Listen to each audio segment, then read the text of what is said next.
And welcome to another Balanced Success Conversations. If we haven't met before, I'm Tameeka. I'm the Goal Success Coach for High Achieving Women, and I am still working full time in the corporate world. I am very, very full time right now.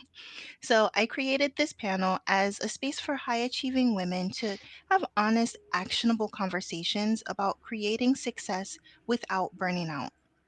Today's topic is redefining success, creating intentions that actually fit your life. And I'm thrilled to be joined by three incredible panelists who bring a wealth of experience, insight, and real life strategies to this conversation. All right, so let's get started. I'd love to begin by having each of our panelists briefly introduce themselves. So, Chelsea, would you like to kick us off? Sure. So I don't believe we wear multiple hats. So I could tell you that I'm a business owner, master certified life coach, a mom of two young kids who are involved in literally everything. But we aren't the labels that we wear and live. So for me, your identity, your inherent gifts that you have built within you that you were given that only you can do aren't a marketing angle. They're your only angle. They're the only thing that you need. And so for me, I will die on the hill that ambition done right inside your own authority is the only fuel that you really need to move forward. Having optimism without expectations is non negotiable for me. And I really genuinely believe that clarity is this sweet spot that everything grows from. And that's kind of everything about me in a nutshell, really. Awesome, love that. And yes, I do agree. Ambition is definitely the key. So, Debbie, would you like to go next? I'd love to go next because I loved what Chelsea said. I was like, yes. I am Debbie, and I host a New World Norm podcast and community where we talk a lot about disrupting norms, exploring norms, personal norms, and systemic norms. And we do talk a lot about reconnecting to the people we were before we put on all those labels that Chelsea just talked about. Because so many of us get so attached to those labels that we forget who we are and what our innate talents are. So I'm really excited to be here and connect with you all and talk with people who are ready to build resilience and live more intentionally and aligned to those inherent gifts and talents that you have and have always had, but may have forgotten about. Mm, love that. Okay, and Carrie. I'm glad to be the what do they call the blast hitter who's supposed to make the home run for the bases loaded because I feel like you guys have set me up perfectly. Hi, I'm Carrie West. I am an award-winning author. Sorry about the label, but I like that one. I am a storyteller. I worked in the entertainment industry, and in working there, I realized that our lives are stories, and it's the stories we tell ourselves. It's the stories we were told, and we have forgotten our own epic novel of success and beauty and wonder because we have been weighed down with stories that society and family have given us and told us we should be living. So I help people first find awareness, because if you don't know what you're doing, you can't do anything about it, and then find the pathway free so you can live your free life, who you are, without labels, without all the other stuff that gets put on top of us. Oh, I love that. This, I can already tell this is going to be an awesome conversation. Okay, so to get started, I'd like to understand for each of you, and I think we'll start with Carrie. So, what inspired your approach to goals and redefining success? I didn't have any choice. It's the classic hit rock bottom, and you realized everything you had or you thought was real wasn't. And I hope I can reach people before they have to go through that rock bottom crash, because that's not fun. But sometimes if you're thick-headed like me, sorry guys, no judgment. I'm the leader of the thick-headed parade. I didn't pay attention when things were going south, so I had to really get walloped upside the head. And when I saw that, it's like, okay, I have to reevaluate. I have to find out who I was. And that can be tricky because you get comfortable. Even if it's uncomfortable, you get comfortable. And you don't and the brain loves to stay comfortable and stay familiar.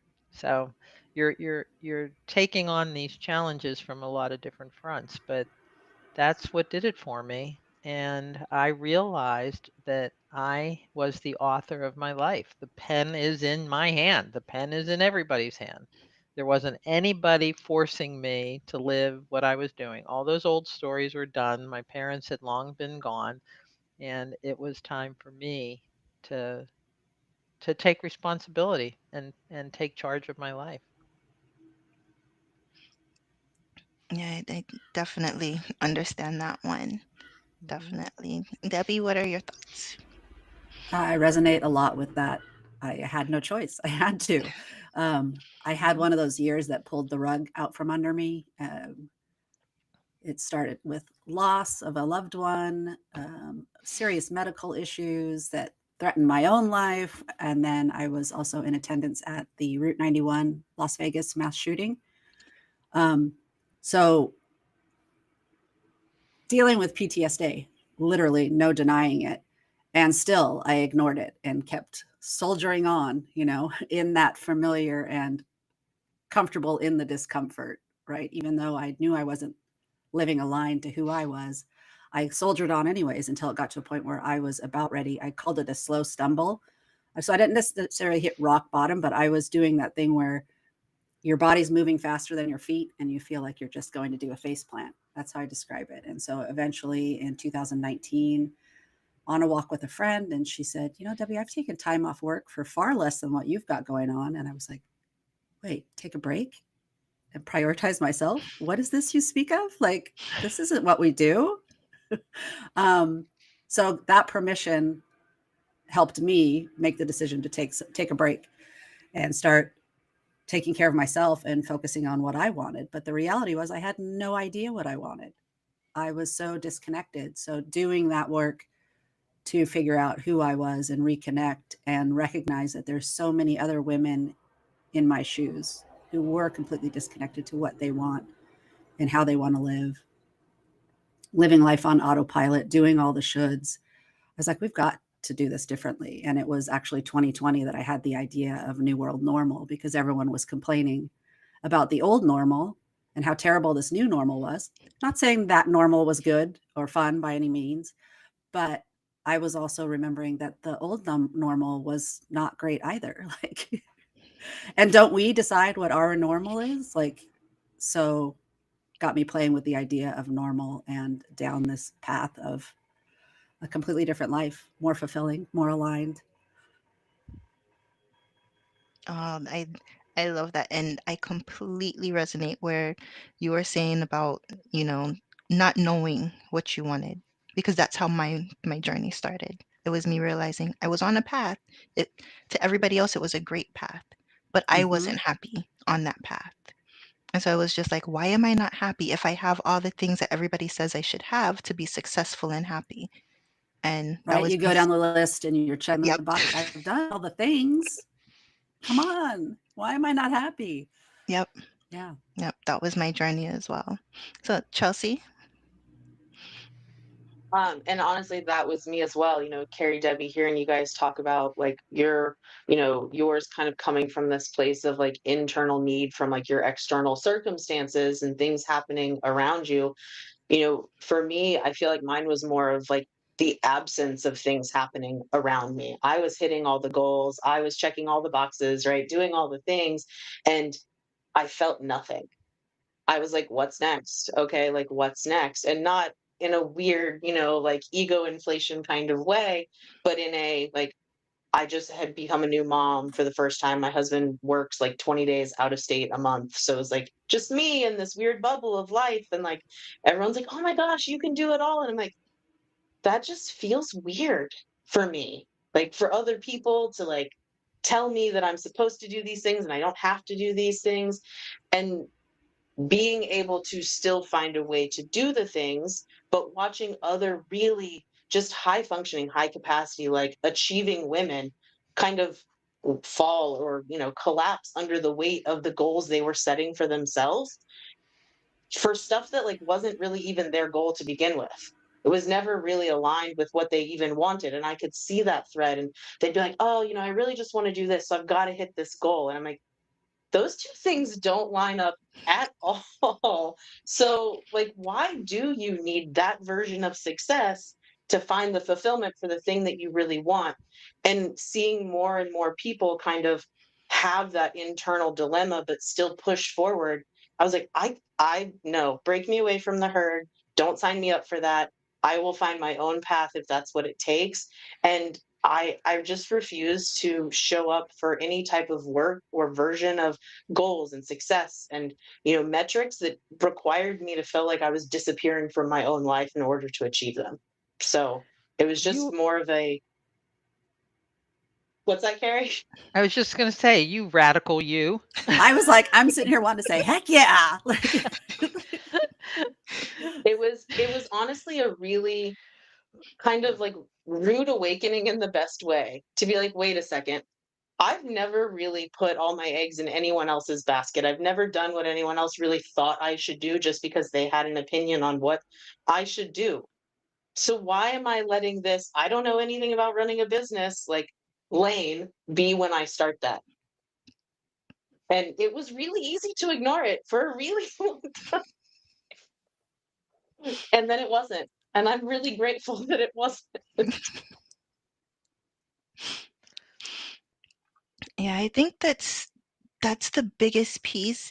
And it seems like all of us had that. Like we had an idea that was fed to us of what it was supposed to be, how we were supposed to feel. Achieving these goals was supposed to mean something. It was supposed to mean, this thing. But the reality is, I think and at this point, because I've talked to so many different people, for a while I was like, okay, it's generational. It's not generational. There are people from all generations that are like, that's not what I want. This is not what, society is telling me I'm supposed to want this. I tried that. I'm miserable. But you know what? There's been studies done that say our drive for belonging, our instinctual habits, our instincts, it was a part of us from the earliest evolutions of man, is to belong. There is safety in numbers. You have to belong. You have to be a part of something. And the way we know we're a part of something is if we talk the same way, we do the same things, and we go along.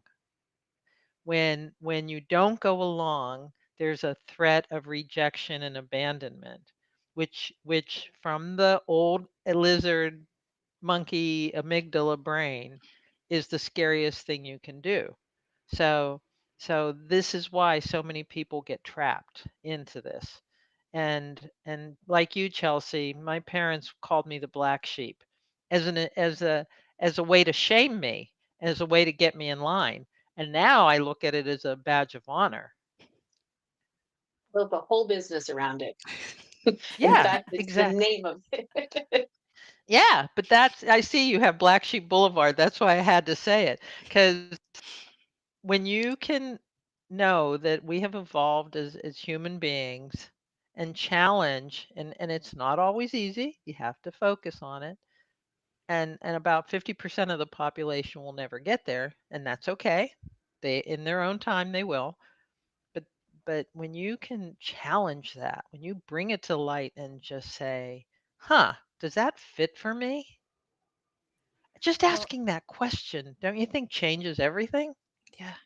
yeah. And I feel like that's why these kind of conversations are so important, right? That belonging piece. If we're realizing we don't belong with all the box checkers, well, who do we belong with? Well, the fact that we're all sharing these stories and talking about our experience of checking the boxes and still being dissatisfied. Oh, those are the people I belong with. You know, they get what I'm feeling. So If you can Exactly. first get a sense of belonging with yourself. And I think that's what Chelsea and Debbie and all of us have been saying is you've discovered this self-belonging. Haven't you? yes, 100%. And also, we're still social creatures. We need other people. Like, I feel like that's one of the shoulds that we've been given that is can be harmful. The old pull yourself up by the bootstraps mentality of like it's all on you. You've got to do it. The hyper independence. Well, the reality is we're That's social true. beings and we need each other. So I'll help you pull up your bootstraps. I'll help you find a connection to yourself because I've found it, and I know it doesn't always look like what they have told us it's supposed to look like. So I'll I'll, I'll walk alongside you while you're And I trying to like to figure it think out. And I like to use the analogy for that a lot like a tribe, like what we think of in like, the older history books types tribes. Those people needed each other for survival, for community, for all of the things. Yet there was a chief of the tribe who had his own gifts or her own gifts or their own way and their own persona and how they did things. There was a medicine woman who had her own gifts and her own lane and her own thing, and they could not exist without each other. Yet, if the medicine woman tried to step into the chief's role, tried to step into the fisherman's role, tried to step into the person who planted the tree, like they can't do each other's jobs the way that that other person can. And so it just becomes a matter of like you have to not necessarily know your lane, but you have to know why you want that lane for yourself.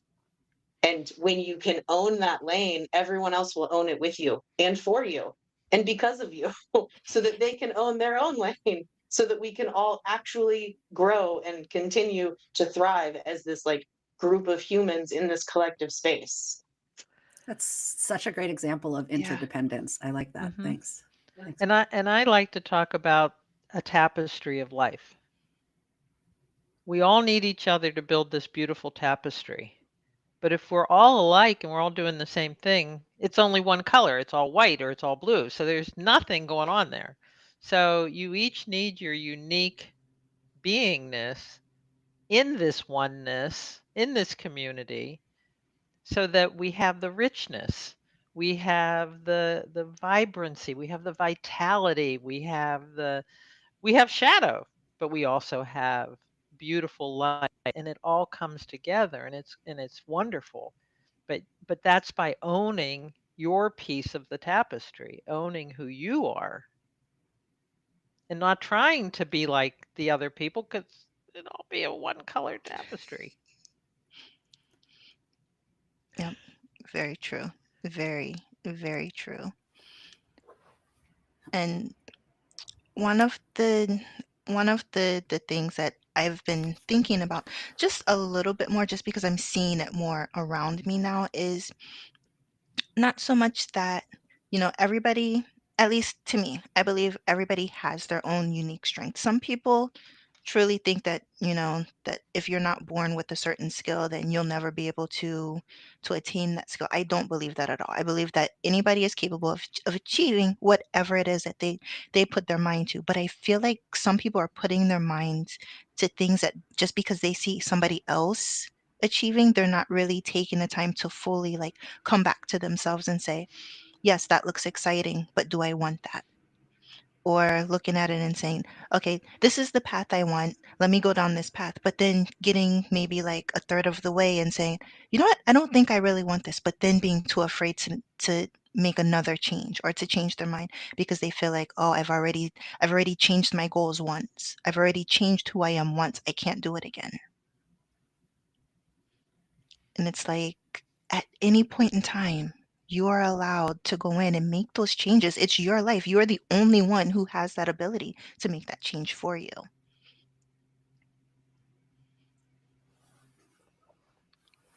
So, okay, so we have talked about, why, in a sense, why there's so many women that are disconnected from their goals. And I think we've all pretty much said the same thing about, okay, this is what we've been told we're supposed to want.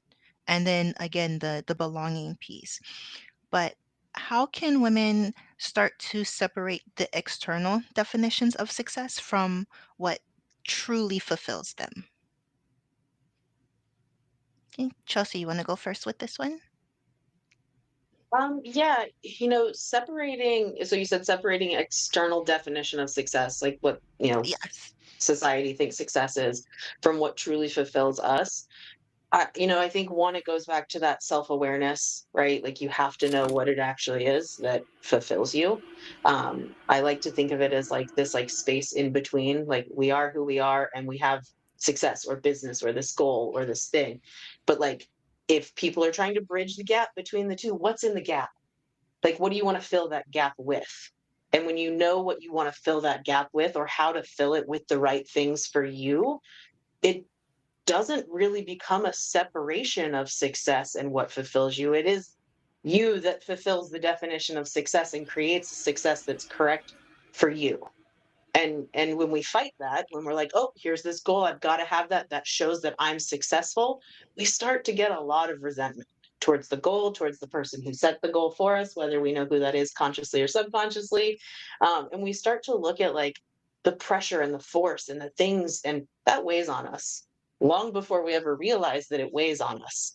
And so a lot of the times you can just tune in to what your body is feeling and thinking and doing and moving. And do you actually show up and enjoy the first 2 hours of your day, whether that's at work or at home or how that is? And you're just wandering aimlessly through the morning, maybe that's what you love to do, is wander aimlessly through the morning. Amazing. I love that for you, right? Maybe you love to hit the ground running. Great. I love that for you. But there's this version of you that gets to decide what that is. And when you let other people like fill that space between who you are and what you want to achieve, it just gets to be really strenuous. You're just rowing in somebody else's pond for no reason whatsoever, and there's no finish line, and you're just, whatever. You can create all the drama and the storms and the things that you want while you're in this river or lake or, space between. Or it can be the most peaceful, like playhouse that you've ever created and gone and explored. But you do get to choose. And I think that we've been conditioned to not think it's a choice. And so for me, I really think that like it's not even about separating them, but it's literally about merging merging it all together, and just kind of knowing and owning and believing that you have a say in what that gets to feel like. Hmm.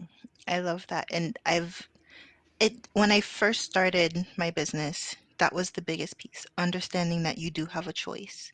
Because that was a very new realization for me. It's like you may not like the outcome, but you always have the choice. And I think once people own that, then they can start making those changes. And I think there's a clue in that. And I think, what you said, Tamika, and Chelsea, what you just said, especially women. Um, I'd like to say it ended at my generation, but I'm sad to say I know a lot of like my stepson's girlfriend is in her 30s, and she is still dealing with old messages of she has to have a baby, she has to have a baby because that's what will fulfill her. Now, that might be true.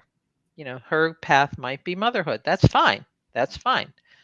But I wonder how, especially as women, we are the minute the family realizes you're having a girl versus a boy, they change everything. The colors, the language. Language is vital. When you can take apart the language that you use, that tells you where you are in life.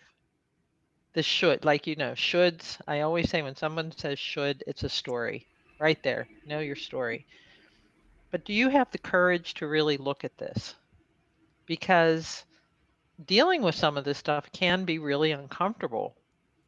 Breaking away from people that love you, and you feel like you're almost letting them down. You're not. Th- Let do you want to let somebody down, or do you want to let yourself down?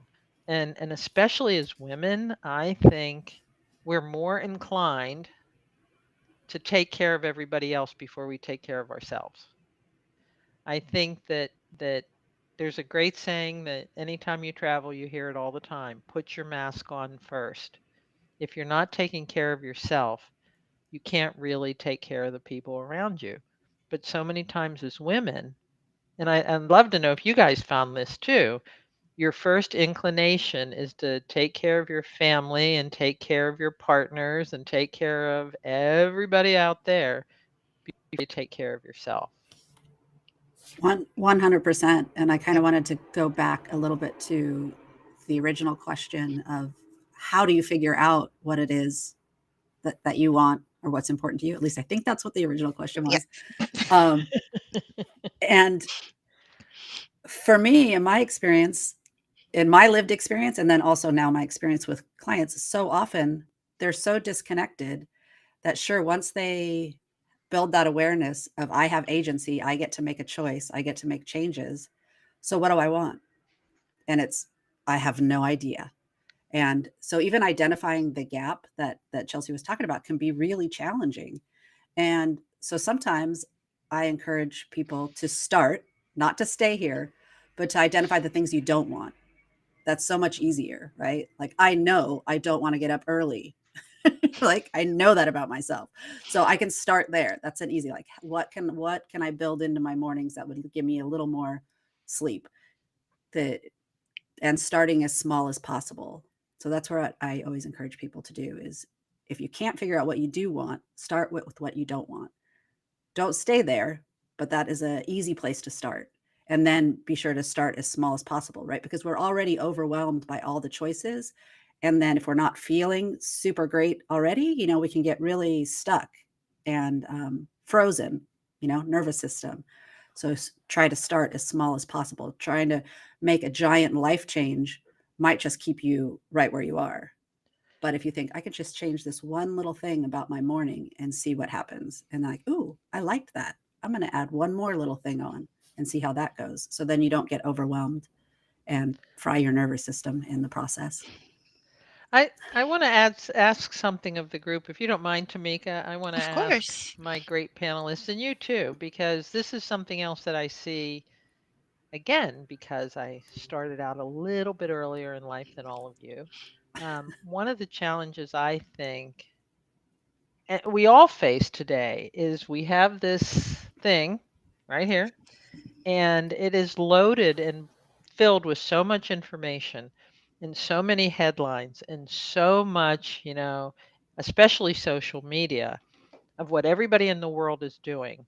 So we think we should be, oh, I compare myself to what I just saw on Instagram. Is that what I should be doing? Like you said Debbie, about what don't I want to do? But what do you do when you're bombarded with all this stuff about what everybody else is doing? How do you Here's the question. How do you navigate through all the noise? I turn it off as much as possible.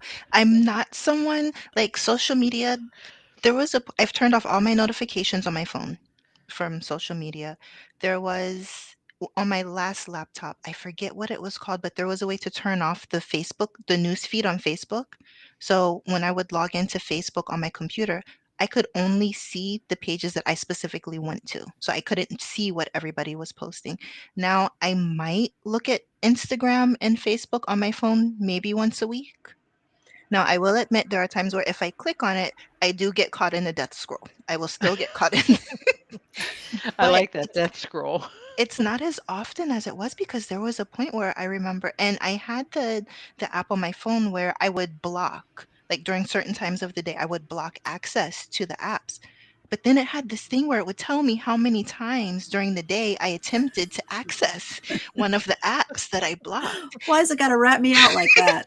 Oh my God. It's like it will tell you, and I think there was one day it was over 100 times, and I'm like, and it was during the workday. Granted, yes, it was during COVID, so I was working from home a little bit more, but I was like, this is insane. I've literally picked up my phone and attempted to look at something over 100 times in a day. And it was like there were several sites because you have like Pinterest, which is a that's a huge one for me. Pinterest, Instagram, Facebook, all like YouTube, all of that. So it's not just, one app, but it's like this is how many times I've picked up my phone today. And I think it was from doing that experience and just having it like thrown in my face, of course, because I set it to do that. But it's like, okay, I need to make a change. So it's gotten to the point where now Pinterest is still a problem for me. I'm not going to lie. Pinterest is still a problem. But Instagram and Facebook, like I said, maybe once a week, there I'll go weeks without even thinking about it. And then my mom will say, "Oh, well, we shared some pictures on Facebook." I'm like, "Oh, okay, I'll go check Facebook now." But For me, I realized it was a compulsion. Like I was just grabbing my phone mindlessly, right? So it was setting intentions, building awareness, setting boundaries for myself. Like I've gotten really good. I'm only allowed to look at TikTok at a certain time because once you get stuck, you get sucked in, you just can keep scrolling for hours and nobody's got time for that. No matter, and that's not even taking into account what those images and information might be doing to Hmm. my mental health or cognition. So, but also because I saw so many people struggling with it, I actually created a resource. So I love that you asked this question. I have a free quiz on my website that people can take, um, and it's a or not a doom. That's one of the scrolling types is doom scroller. Um, but it helps you identify what kind of a scroller you are, and then you get a personalized email challenge to your inbox with ways you could tweak the way you use social media. But it's so insidious and it's so everywhere and it's so hard to avoid, so hard to not get caught in the compare and despair. And I feel like that also adds fuel to that overwhelm of when we are deciding we want to do things differently. There's too many options, too many things going on. So that's what makes it really hard to identify what you want versus what everybody else on Instagram is doing and you think you should want. that damn belonging comes back Yep. up, doesn't it? Yeah. Was going to say, I'm going to add a little bit of a different perspective because for me, I think it's more about like specificity, like knowing who you are and, whether it's why you're there or what you do and don't like subscribe to or belong to or, like want to be in your space because now they make it so easy to be like, ignore, bye for 30 days. See you later. I don't want to see stuff like this anymore. That if you know who you are and you know why you are so deeply like that thing, like you can't just be ambitious. Why are you ambitious? How does ambition rule your day to day? And how does that affect the people in your circle that ripples out? Like, why do you show up that way? And like, what does that create in the world around you? And when you know that, it's so easy to be like, not my person, not my thing, not my place, not for me. Nope. Don't sign me up for that. And to just kind of like push stuff off. For me, so like clarity is a gift of mine. It's like my superpower. It is one of my like deepest like gifts and values. So that's kind of information overload does not phase me in the slightest. And I recognize that that's not true for everyone, which is why I'm not out there preaching like just yourself and you can do this by any means, right? Like for Tamika, like yours is very much like a peace and like a sense of like purpose and like having that peaceful like thing for yourself, however you Hmm. describe that in whatever language. And Debbie, yours is boundaries, like within that like space of like, nope, like this is how I do that. So we all have a different way of describing what that like boundary means and is for us. But I definitely think that you get to just show up and be and know what's for you and not for you. And it makes me laugh every time my husband comes home from work and he like turns on the news and I'm like, can you just turn that off? I'm like, our kids don't need to be exposed to this. I'm like, you don't need to be exposed to this. I'm like, I certainly don't want to be exposed to this. And we just get to kind of know what can be and doesn't have to be for us. And everyone gets to have their own way and their own way forward, but we also just have to know what that is and not in a blanket sense, but in a really deep specific way for us. Yep. Yep. Hmm. And I want to say to everybody listening today and who will see this thing, every one of this panel gives you permission to find your own way. You don't have to wait for somebody to tell you turn off the news or don't scroll or don't or should or whatever. You have self permission to decide for you what works for you. Exactly. Exactly. 100%. Because it was understanding and taking ownership of that that helped me get through because When I got to my point where I was just like, I have no idea what I want, I was to the point where I was getting migraines almost every day, just getting up and thinking about getting ready for work. And it was one day I was like, I need to just stay home. So I sent an email. I was like, I have a migraine. I cannot come in today. As soon as I sent that email, migraine went away immediately. That was my clue. I was like, okay, this is much deeper than I think it is. And I started a journaling practice from that day. Before that, I tried journaling. It never made sense for me. Like I felt like I would pick it up and I remember like, like the old shows where they're like Dear Diary. I tried that. I'm like, who am I talking to? So, but from that point, I sat down and I'll never forget my first journal entry was like 4 pages long. And I just kept writing and writing and writing. I'm like, what is going on? And at the end, I was like, I don't want this. It's like, okay, Mm. so I know now that I don't want this. What do I want? And it was from that moment that gave me it. I gave myself that permission to say, I want something different. I'm going to focus on the things that are going to get me closer to what I want. Yes, it's been a journey. Everything in life is going to be a journey. You can't make a decision and expect, okay, I made this decision, now everything is immediately going to fall into place. If What? That only that doesn't was the happen? If only that was the case. But I think that's the biggest piece. The only person that can give you permission to make those changes, to define what success truly looks like for you in your life, is you. And I think Yeah. it's really understanding and owning that. Because yes, with that ownership, there's responsibility. So when you're doing things that don't feel good, you are also responsible for those decisions and those actions. But that also means that you get to make the changes that will lead you on the path that is going to put you where you want to be.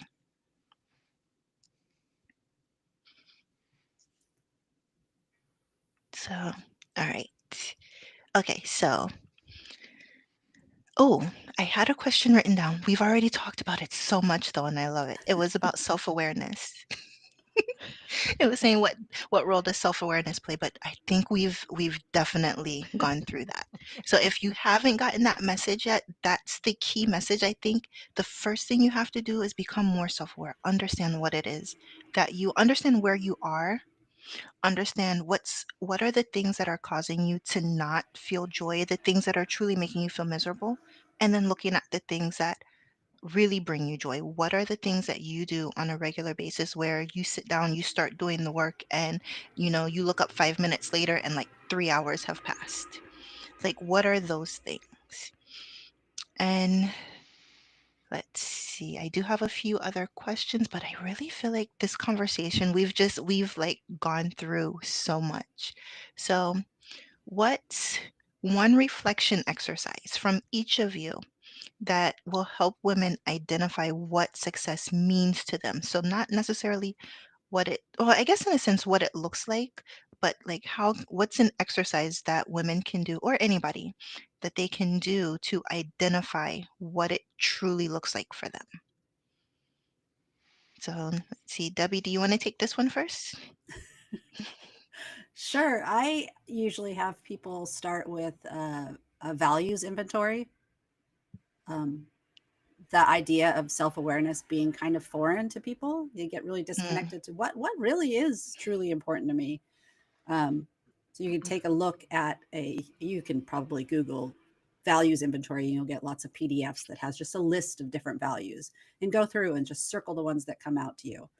Set it aside, come back to it after you've, done the dishes, taken a walk, and then look at the ones from the ones that you've circled that still pop out at you and start there. And how can I set goals that are completely aligned and supporting this value I have? Um, is the best place to start, I believe, to build values aligned goals, because you can't align them to your values if you have no idea what your values are. So identifying those values first. mm, yes, love I like that. to keep it simple. I think it's an easy first step for people to take. Hmm. I think it's something very easy. It doesn't feel overwhelming. They don't have to set aside like an hour. to do it. It's something very easy. Yeah. So, Carrie, how about you? I like what excuse me, I like what Debbie said, and I think I start a little bit before that. Um, we have forgotten how to dream. We have stopped using our imaginations. And so I invite people, men and women, but women like this exercise a lot, to imagine what the movie of their life would be. Who would be cast in the starring role? And what would be the theme of that story? Would they be Scarlett O'Hara and Gone with the Wind and Tomorrow is Another Day and I Will Survive? Or are they Julia Roberts or are they J Lo or who are they? Who they casting in that role movie of their life? And really have fun with it. Pretend they're an A-list Hollywood director and they're writing their life, the epic story of their life. And then what is the real ending you want? When you watching your funeral from some esoteric place after you're gone, what's everybody saying to you? What did they say about you at your memorial? She was a brilliant mother, he was a great statesman. And then how do you feel about that? There was a really interesting article on Substack from a palliative care nurse who sat with 300 people as they were dying, as they were on their last breath. And she recorded what they said about dying and what they wished their life would have been. And so it's become my new go-to thing about what where do you want to be when you're on that space? What regrets? Because we all have regrets. No question we have regrets. So what regret do you wish you don't have? Were you that you wanted to be happier, that you wanted to take better care of yourself, that you wished you would have gotten more massages and less um, worrying about meeting notes and like everybody's been saying, I wish I would have less, not worried about the house being perfectly clean and instead gotten a massage. So I just invite them to open up and use their imagination to do this future view of where they think they're going to be. And sometimes I had one client absolutely say, I'm terrified of my future dream. She called me in a panic. It just came out that I was lonely and everybody abandoned me. And I said, okay, you found it. That's your greatest fear. That's what's holding you back. So what do you want it to be? And it's eye opening and it can be a lot of fun. So that's how I do it. I love that. It's it's very similar to a visualization meditation that I include. So I have a goal success workshop, and then I included like a bonus training on creating a vision board. But with that is the visualization. So it's very similar. It's looking at the movie of your life Hmm. and you imagining what that would actually be, and then taking the time to journal about that. So it's very Hmm. similar, but it can be terrifying. Yeah, yeah. It can be absolutely. Honestly, when that one woman found out how scared she was about it all, that her life was really not ever going to improve, that was the work. You know, your wounds show you where you need to focus, and that was the work. That she was holding this terror that her life was going to be absolutely meaningless. At the end of her life, it would have been absolutely meaningless, and none of it would have mattered for anything.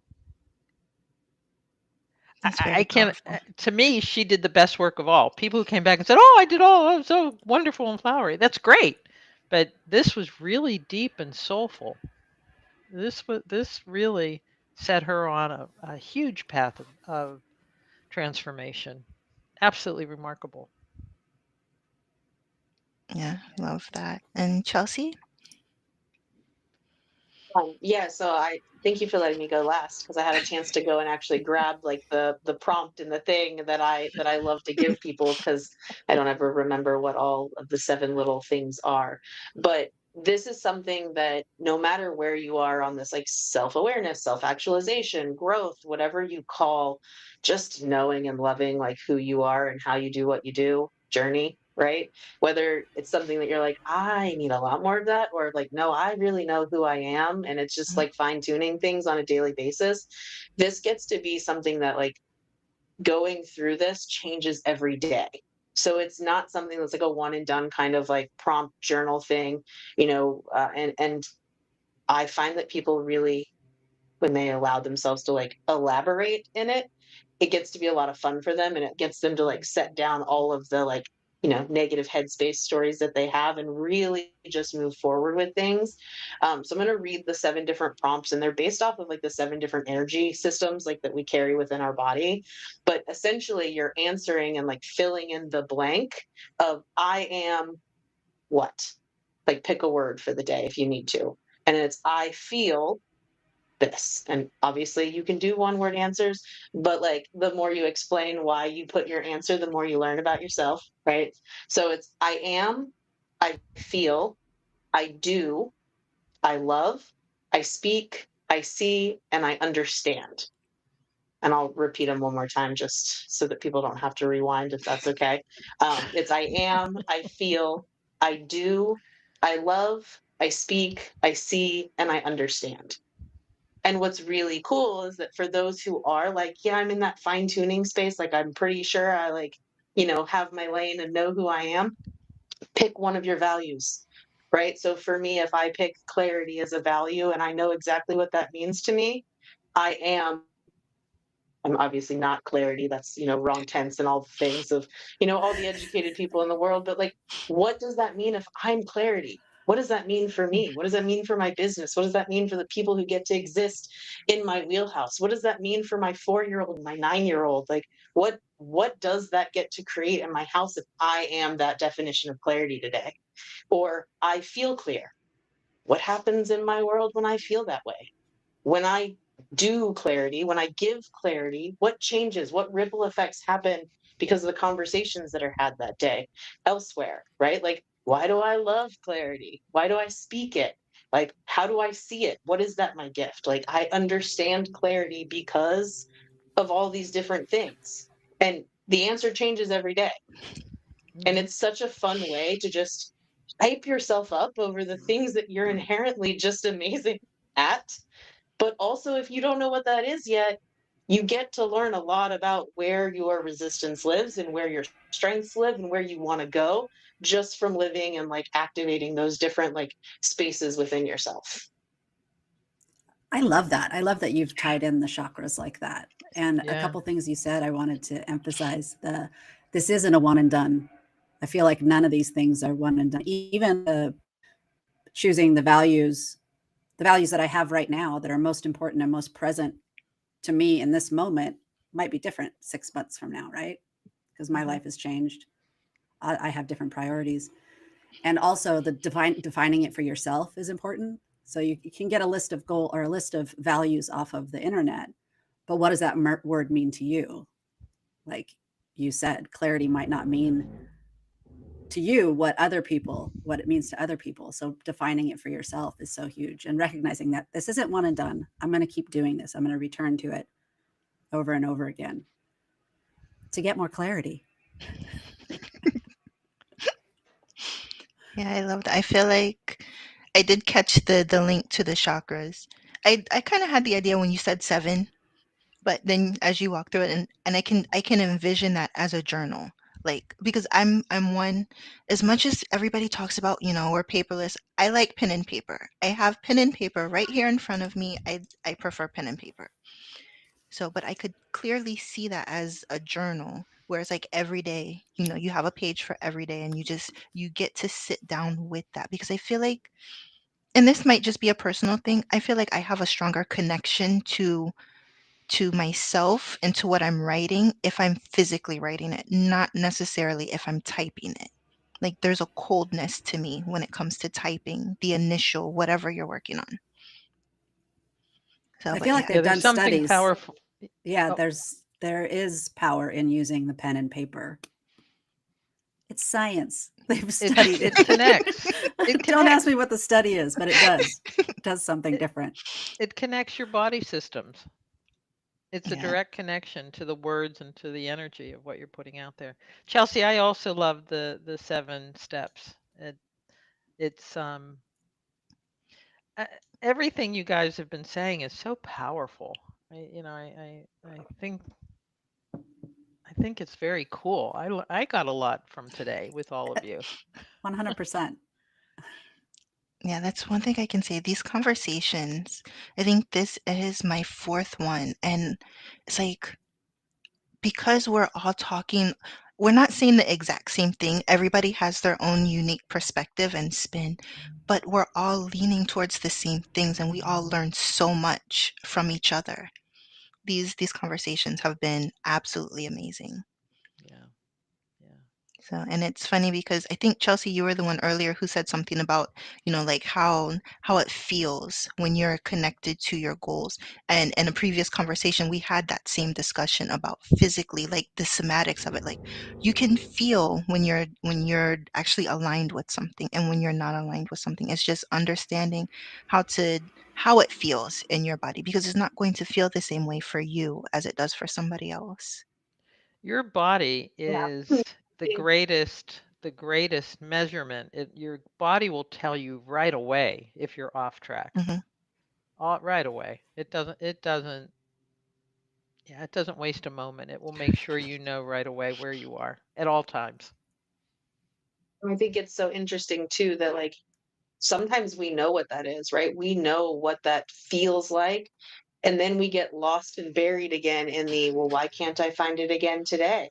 Why can't what worked yesterday, like to put me in that state, work today? And guess what? Your subconscious worked. It did what it was supposed to do to keep you from finding that space because you're sitting there trying to force something that energetically just wasn't correct for you for that moment in that day and what you were gearing up to and what you actually needed to be doing to want to move forward that day. And so I think that sometimes too, even what we're talking about, like with these different prompts and these different ways to see things, it's important to know that there's 27 different ways to get to the same thing for yourself.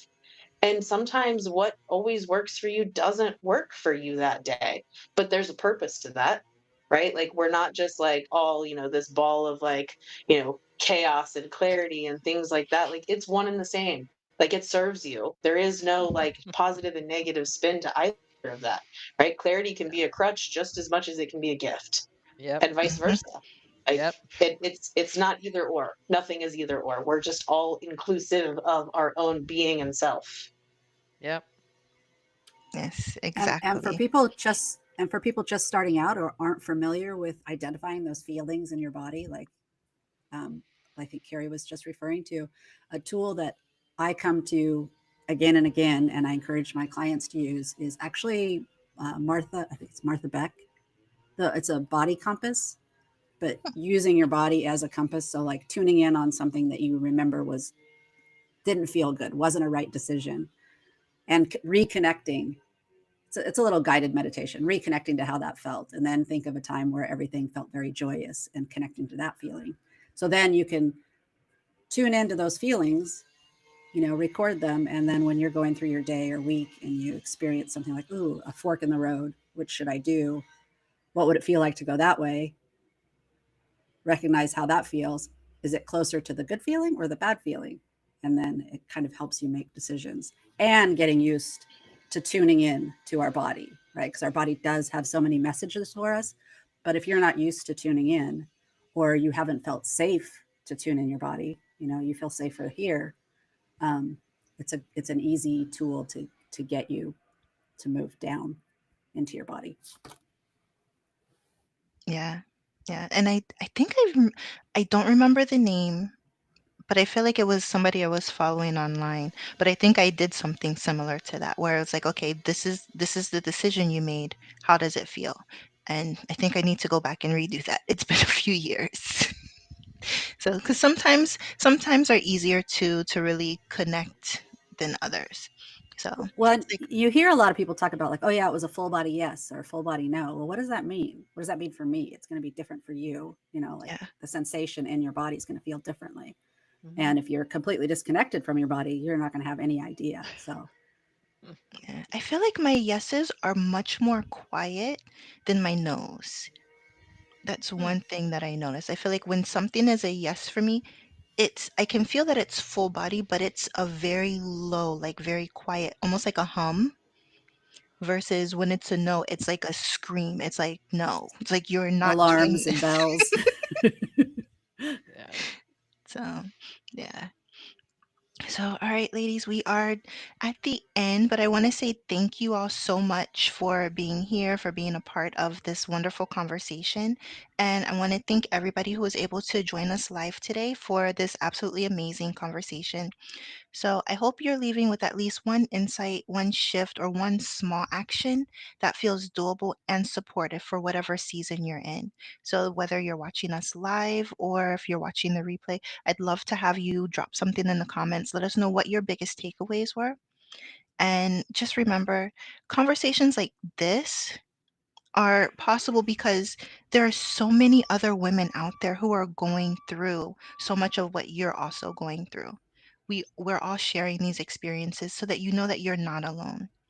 And remember, if today's discussion resonated with you, I'd love to invite you to stay connected. You can watch all the replays of our past panels, and you can stay tuned for all of the future ones to come. So just subscribe to the Balance Success with Tameeka Leon YouTube channel, and then we'll see you for any future conversations that we have. And ladies, I hope you all have an absolutely beautiful rest of your day and a wonderful holiday season. And I'll see everybody later. Bye. Thanks, Thank you. Tamika. Thanks, everybody.